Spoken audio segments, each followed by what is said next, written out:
munaasabadan oo lagu sagootinayay ra'iisul wasaaraha xukuumadda federaalka Soomaaliya Mudane Xasan Cali Khayre iyo golihiisa wasiirada oo shirkooda caadiga ah ka qabsoomay toddobaadkan magaalada Kismaayo wafdigii la socday ayaa lagu qabtay xalay magaalada Kismaayo oo xarunta ku meel gaarka ee Jubbaland. munaasabadan ayaa waxaa soo qaban qaabiyay maamulka iyo shacabka Jubbaland waxaana ka qayb galay ra'iisul wasaaraha xukuumadda federaalka Soomaaliya Mudane Xasan Cali Khayre, ra'iisul wasaaraha ku-xigeenka dalka, madaxweynaha Jubbaland ku-xigeenadiisa, boqolaal shacab ah oo ku faraxsan inay arkaan madaxda dowladda dhexe ee Soomaaliya.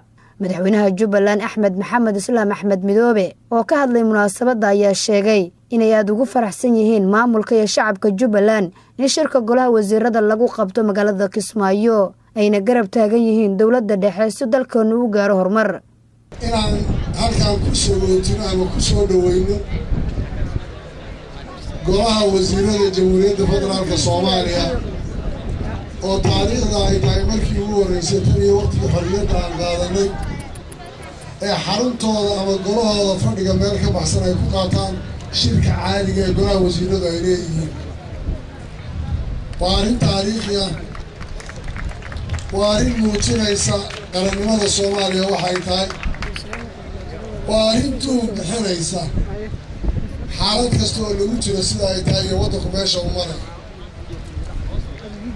waxaa jirtay golaha wasiiradu markay halka yimaadeen intayna fadhiga gelin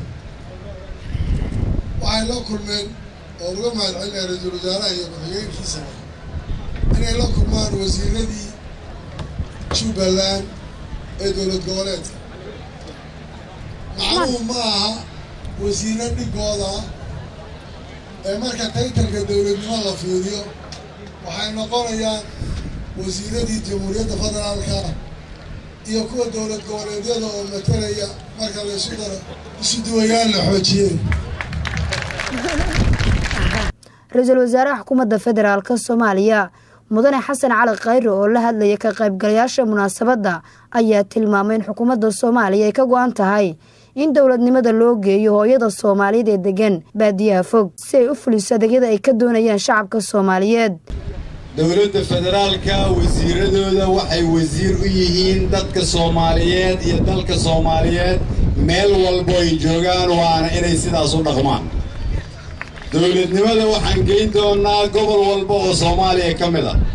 wasiiradu uma adeegaan dadka xamar jooga, wasiiradu waxay u adeegaan dadka Soomaaliyeed.